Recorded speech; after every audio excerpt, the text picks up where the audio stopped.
Well, welcome everybody to another episode of Mighty Monday. This is your host, Mae Renfroe, and it has been, I think, a couple weeks since I've done a Mighty Monday. So just welcome back, everybody. I hope you've had a good weekend and, well, good last couple of weeks. And I'm excited about being back here again. My name is Mae Renfroe, and I am excited to say I have my guest, Brandy Pursley, on tonight joining me. And um, Brandy Pursley is a mental health coach and the host of the Creator of Abiding Love podcast.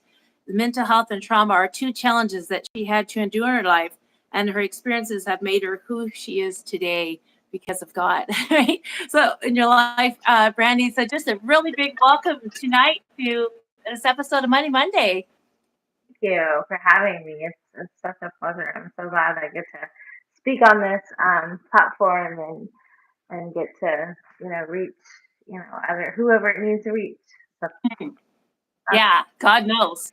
Right? God knows who needs that. And that is what's special. And just what he does in our life is then used for someone else's life. And it's just amazing what God does. And, before we get started, I want to mention too that Brandy is going to be a workshop later at an upcoming conference here in Northeast Texas called Trauma to Trump. And so I'm really excited about having you, Randy, with us and just what you have to offer because of what you've been through in your life. So if you want to kind of get into that, your story and where you are today would be. yeah, sure. Well, like you mentioned in the bio and stuff at your introduction, I've been through quite a bit of trauma in my life. It kind of began when I was like 6 to 8 years old. For a 2 year stint, I was sexually molested by my 16-year-old cousin, and that's really traumatizing, and it's something that I was ashamed of, and I felt like I had to hide it because I didn't feel like I would be believed, you know, even by my parents. So for several years, I hid it. And I finally told my mom when I was like 22 years old and I was already married, and she was like, "Oh my gosh, I'm so sorry that happened to you." But she could relate because it had happened to her before too. So, but my dad, as far as I know, he doesn't know about it. It's just something that I just haven't been able to really speak on that with him, just Mhm. because my relationship to my mom is closer than my dad, and it always has been. But it's just one of those things. Like I heal from it, and I just and speaking on it through my podcast helps me also continue to heal from it. So that's just one thing. And then I've just had some, growing up and getting into relationships and marriage and stuff like that. I've been married once before, and that didn't really work out. And then I was in a really, really mentally manipulative, mental abusive, and emotional abusive and controlling relationship in between that marriage and the marriage I have now. So it's just, you know, God, I hasn't been easy for me, and I guess just some people just have it harder than others, and I just feel like it's not that God is punishing me at all, because God doesn't punish the ones He loves. Mhm. He just Yeah. loves us, and He kind of helps us to realize that He's the only one we need. So um, yeah, I just, of course you don't know that at the time. You're just, you have that dealing with that trauma on face value and trying to get through that. So, and at the time, I didn't really have a relationship with God when I was younger and stuff like that. So Mhm. it was, it's something I didn't quite understand um, Mhm. at that time. And then like, I didn't really come to Christ until I was like married the first time, and then I kind of fell away, and now I'm back. So it's Mhm. just been a kind of a roller coaster ride, and I know God is like, okay, we got you back now. So just Mhm. hang it, hang in there with me. So, but yeah, I mean, it's not, of course, it's never anything you want to repeat. But I'm very thankful that I have been able to go through stuff like that so that I can help other women, and Mhm. I Mhm. speak on that from experience, and know that that pain and that trauma that they go through, I can totally relate, and I can, do what I can to help them, understand um, that their healing journey is going to be different than mine or Mhm. someone else's. So, it's because, healing is not linear. Healing is not a linear process. It works a lot like grief. So, Mhm. um, you just have to be mindful of that and be compassionate about that when you're dealing with women who have suffered and survived that. So, because you no longer suffer it, and if you're not constantly enduring it, you're not suffering from it. You have survived it, but most times you're still in survival mode. So, and that's what I try to help women kind of get out of. So, is that Wow. survival mode, teach them how to Mhm. really thrive. Mhm.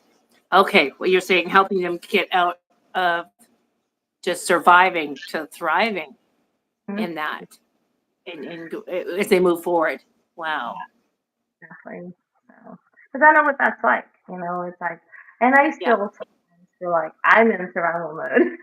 I still feel like I'm Yeah. in that fight mode, and it's just something that I mean, the the more you come to realize it, the more you acknowledge it, the better you are for it because you're able to say, okay, all right, I'm reacting this way because of this, and I know that this is not a normal reaction, so I need to kind of adjust that, so that Mhm. I can react better the next time, So acknowledging the ability Mhm. to say, okay, that was a fight or flight response.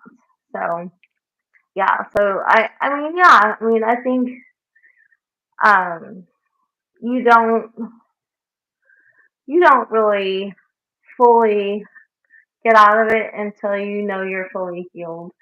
So it's just gonna be kind of an ongoing thing. And so I think fight or flight is just something that trauma survivors do endure for a longer period of time Mhm. because they feel like, it's either, you stay and you still experience, you still have to experience that trauma, or you flee and then you're like, okay, what do I do now? So then you get into survival mode. So yeah, it's something that I have to make myself aware of every day. So because I still feel like sometimes I'm in that fight or flight survival mode, and I'm like, okay, I need to get out of that. So, Mhm. Oh, so yeah. wow. So it's something that you really really prayerful to God about for, just to keep talking to Him, helping you Yeah, as you're moving forward in that healing process. for sure. It is. And yeah, it's definitely a healing process. And I'm constantly praying, it's like, Lord, just help me, get out of that, help me to get out of that so that I can continue to heal and I can continue to thrive and not just be Mhm. hanging on the edge of my seat, so and I that way I can better also help other women in that scenario. It's good to be able to help them through that because out of experience, but you also want to be able to acknowledge it and know how to bring yourself out of that so that For you sure. can, yeah, start on the healing process. So Yeah, I bet this work helping others has tremendously helped you, right? Have you found a lot of healing in this? and cathartic reaching and out. yeah, Yeah. so Yeah. Oh, wow. And something earlier you had said about with God that you had, because I hadn't really known him as a child, and you gave your life to him and you kind of you went back. And I thought it was neat just that that you maybe backed up like from God a bit, but God was always there, right? He was there just waiting, like you said, waiting, like, okay, you're back, great. He was waiting for you. He's always there, but we're the ones that kind of just pull away or wanting to do our own thing and figure out life on our own sometimes. But boy, he's just so loving and forgiving, isn't he? yeah, he And he's always just never waiting to come back. dropped. Yeah, Yeah, and I'm thankful for that for sure. So yeah, yeah. That's amazing. And so, where did your podcast when did it come into life that you do, and like the name of it? Could you share like your verse behind it and everything? yeah, that's a great question. Well, it was like this. It was like before Christmas of last year. I was just kind of sitting in a quiet time, devotional Bible study type thing with them, and just kind of doing. I don't even remember what I was studying or anything at the time, but um, all of a sudden I hear him say, "You're gonna do a podcast," and I'm like, "Come again?" And Wow. I was Yeah. like, "Okay, sure." Um, so I just was like, "All right, Lord," and it took me a little bit to see and to know what it was going to be about. I was just kind of like sitting there thinking, I'm like, okay, well, you want me to do this podcast? What do you want me to do it about? And he's like, you already know. And I'm like, Mhm. okay. So, because I had taken a mental health coach Mhm. certification like um, the year before, and he had me kind of put it on the back burner because we were in Mhm. Tennessee at the time, and then Um, we had moved. It's kind of crazy. It's been a whirlwind. We had moved from Texas to Tennessee in the ending, like just after Thanksgiving in 2022. In 2024, we ended up moving back over here to Texas. So it was kind of like really crazy. So it got put on the back burner. Long story short, and that day it was like I think it was like December 20th, I want to say, and that he gave me that revelation. And I was like, okay, well, all right, so it's going to be mental health and trauma. And I was just like, okay, and I had already had like an idea of what I wanted my coaching business to be named, and it was like abiding love. And he was like, well, just use that for your podcast. And I was like, okay. So abiding love, as you know, if you don't know, it comes from John 15:5, where it says, "Abide in Mhm. me, and as I abide in you." I can't remember the full scripture, but and then it also comes from 9 and 10, where it says, "As the Father has loved me, I have loved you." So kind of mix both of those into that. Mhm. It's like we come along, as a mental health coach, he has called me to come alongside the hurting and the broken to help them along and to empower them and help them advocate for themselves and their mental health journey and their trauma healing and stuff. And I was like, that's just the perfect scripture, it's like abide and come alongside them so that Mhm. as he does for us. So that's how that Yep. came. Exactly. So Yeah. yeah. Okay.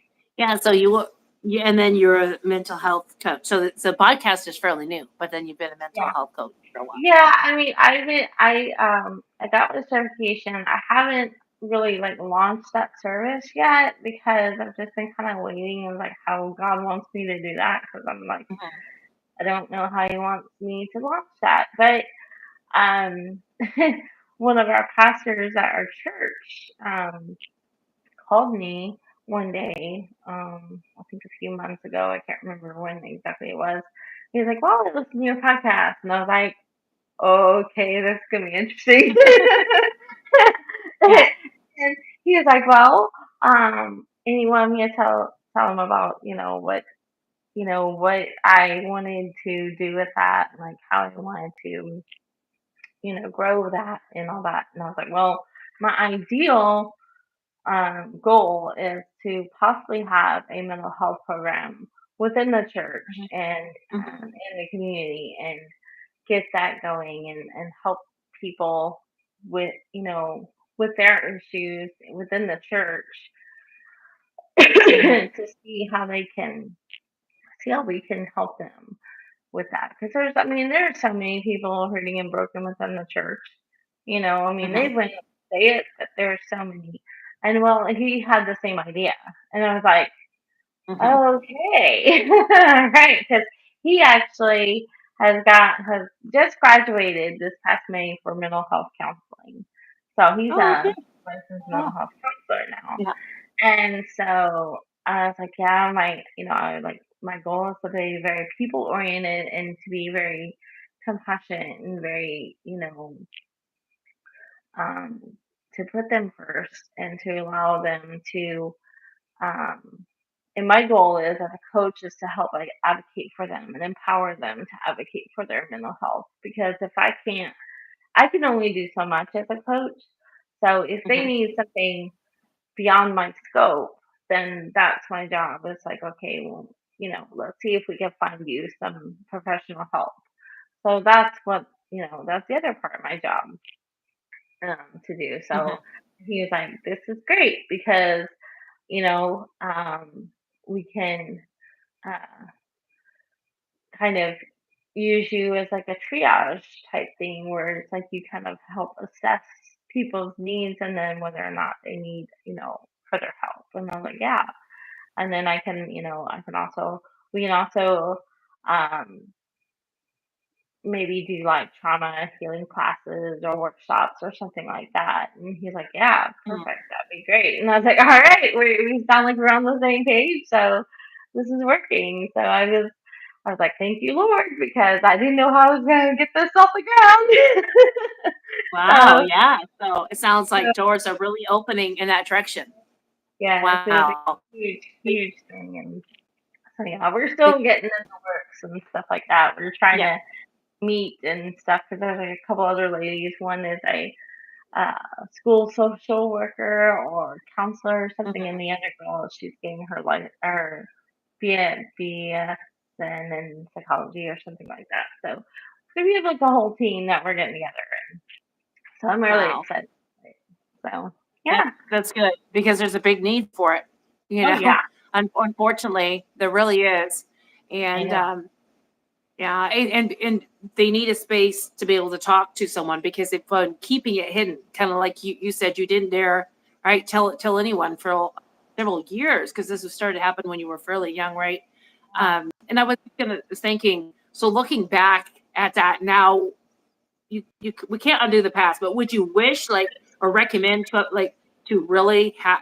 Do you wish you would have said something like, or how do you kind of look on that? What would have been the best That's a approach? good Because question. Yeah, that's a good question because Mhm, what would I have done, mhm, looking back mhm, at it, and because knowing what I know now, I think I would have said something to at least my mom at that time. mhm, Because even still, like, I just didn't feel like my dad would like either believe me or I don't know what his reaction would have been. So I think I would have just like said something to my mom. I don't know if she would have said something to him or not, but I mhm, mean, and it's like I don't know. It's like a woulda, coulda, shoulda type thing situation. So it's yeah, hard to know hard to gauge what yeah, you actually do if you went back there. I mean, like, mhm, would you say anything? Would you still be silent? And knowing what I know now, I would have loved to have had the courage to speak up or have had someone to give me that courage to speak up, Yeah. you know? Yeah. Yeah. So Wow. I did have What, that.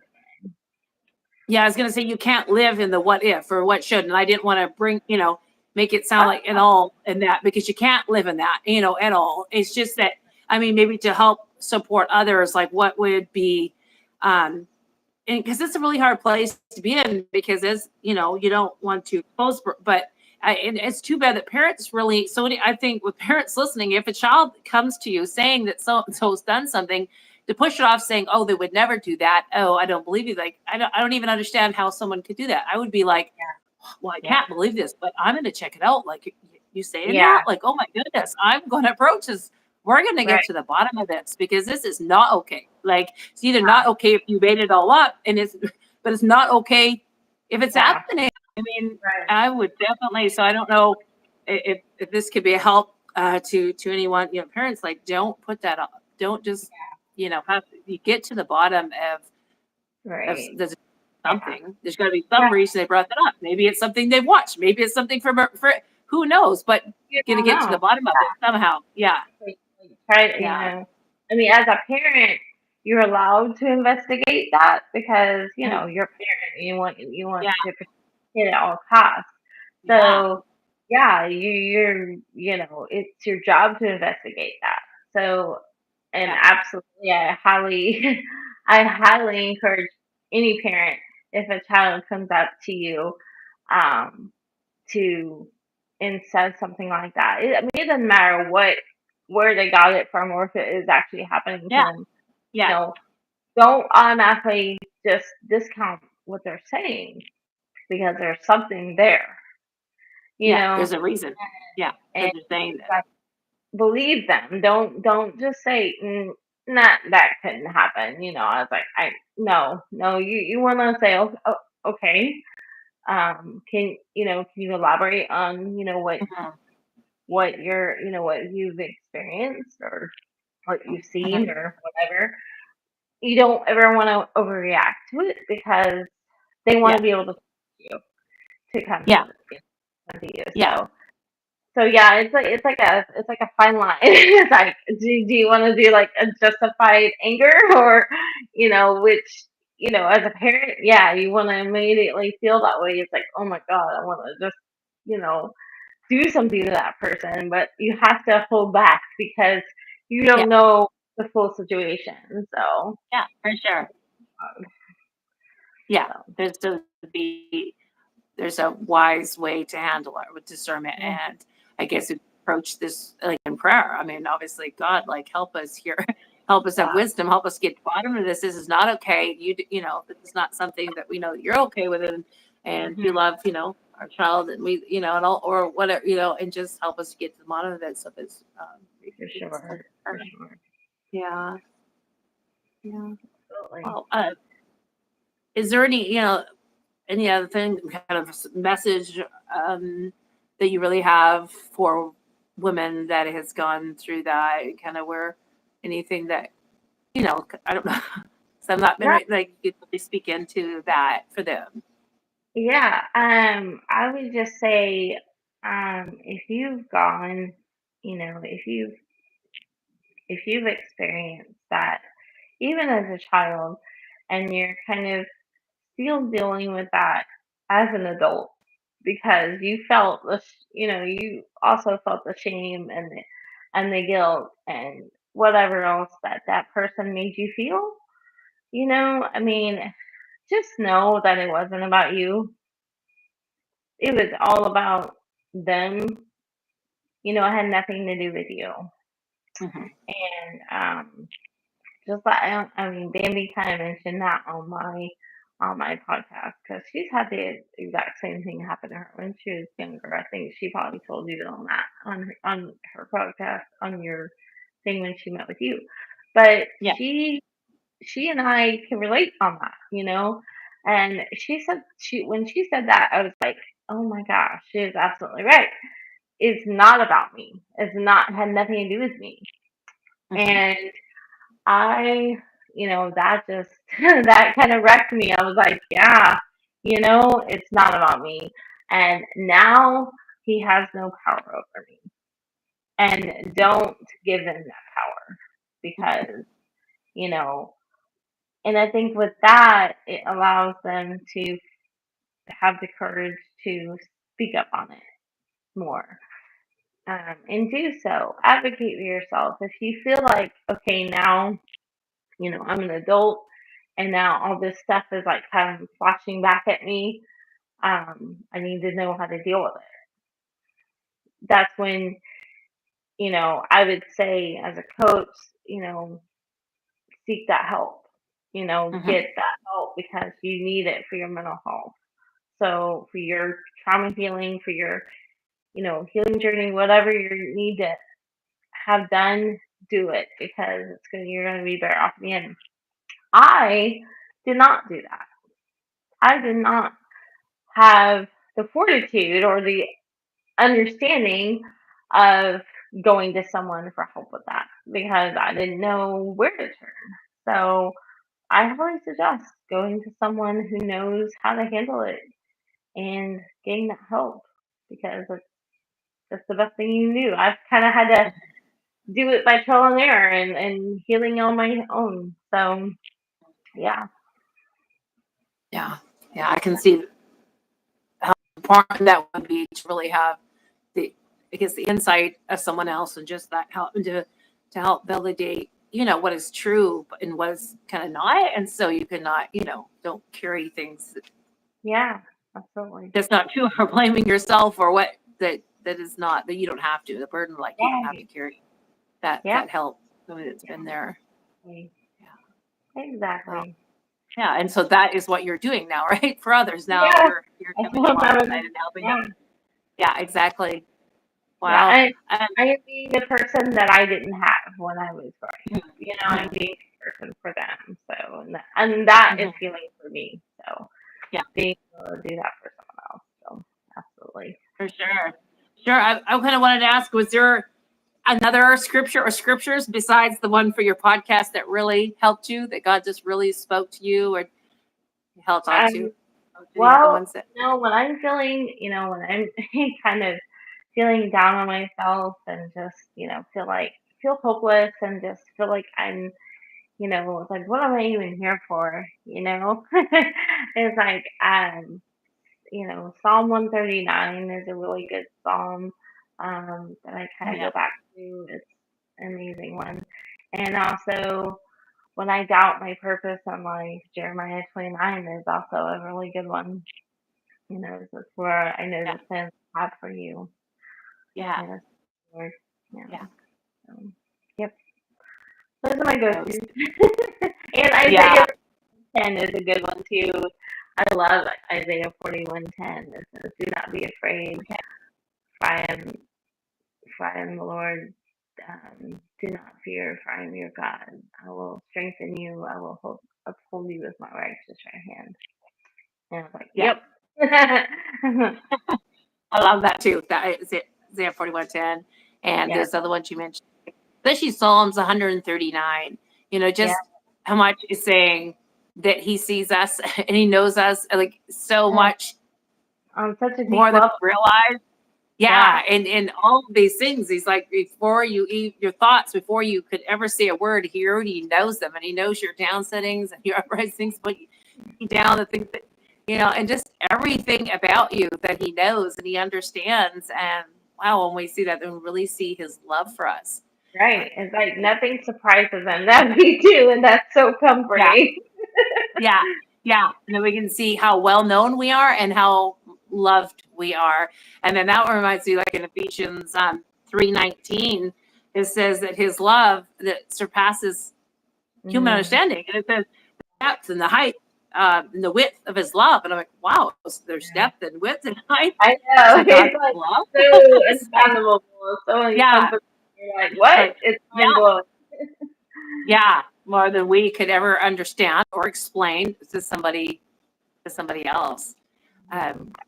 That's just really, really neat. And like you mentioned, Jeremiah 29:11, you know, for those the plans I have for you, to not to harm you, but you know, to prosper you and give you life. And it's exactly what God has came to do, to give us life and a life abundant, even in hard things, even through brokenness and situations. He came to give us an abundant life that our enemy can't take that from us.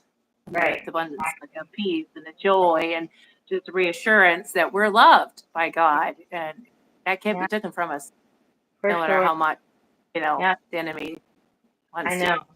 I know. It reminds me of John 10:10 also. It says where it says the enemy comes to kill, steal, and destroy, but I have come so that you may have life and have it abundantly. And I'm like, yep, that's exactly, and that's comforting too. So it's just yep, yeah. So that is just so neat, and that's why it's important for us to be in the Word, because from that we can get our assurance that how much He loves us. The more we get in His Word, and it's like our weapon against enemies. So it's for our good to help us and our walk to empower us and strengthen us, and then that's what we use to combat the Ephesians 6, where it talks about the armor that we put on, so we stand against the wild devil about his lies, and then we can really stand with his word. And so important to know how much he loves us, like, because it says there's nothing can separate. No, and that's the comforting thing too. It's like no matter what, nothing can separate us from the hand of God. Yeah. Oh, actually, yeah. It's not like God's love, and that's what He's redeemed and restored your life. And and now what you get to do for others, and just like at the upcoming the conference, Transforming Trauma into Triumph, and that's what it's all about, helping women that have been through a lot of hard things in their life, like we've been through, and our other speakers, and Bambi, that you mentioned, the different ones that are coming to be able to really speak into lives that've been through some hard things. And so I'm excited. So you've got a workshop planned for us. Could you give us any details right here? I can give a little bit. I don't want to give too much away, but I think give like the basic synopsis of it. It's like mine is going to be breaking down the walls that trauma built. It's knowing how to go and dig into scripture and find those little nuggets of encouragement and empowerment to help us knock down those walls. So, and to also acknowledge all the things that Satan and the enemy tries to feed us to build up that wall. We're going to be putting that on the wall, and then we're going to knock it down. Say, nope, no more. So yeah, I'm excited about it. That's going to be, I think it's going to be really powerful and impactful. So yeah. Wow. And there's just nothing like coming alongside our sisters in the Lord and just helping and empowering them and letting them know, of God's love and what He's done, for you and for others that He'll do for them too. Absolutely.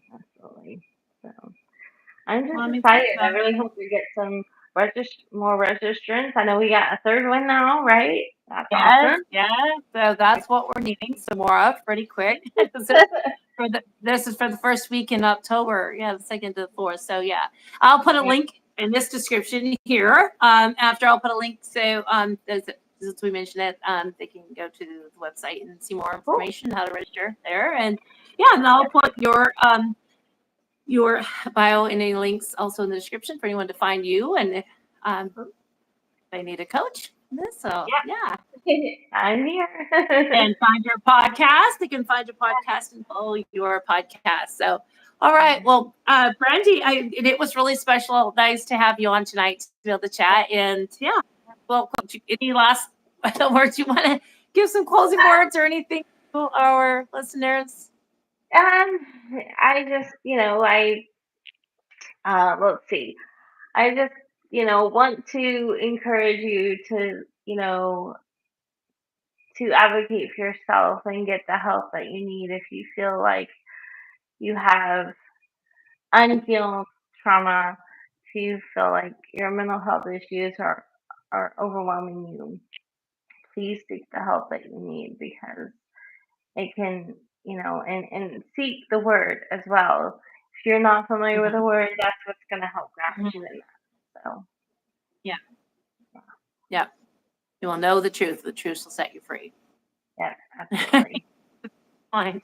Yeah. All right. Well, you take care, Brandy, and everybody. Thanks for those watching, and just have a really good week. And I'll be back next Monday, Lord willing, with another guest, and also I think this Thursday. So, all right. Take care. Take care, Brandy. All right. Hey, Bye. everyone. Thank you. Have a Bye. You too. Bye.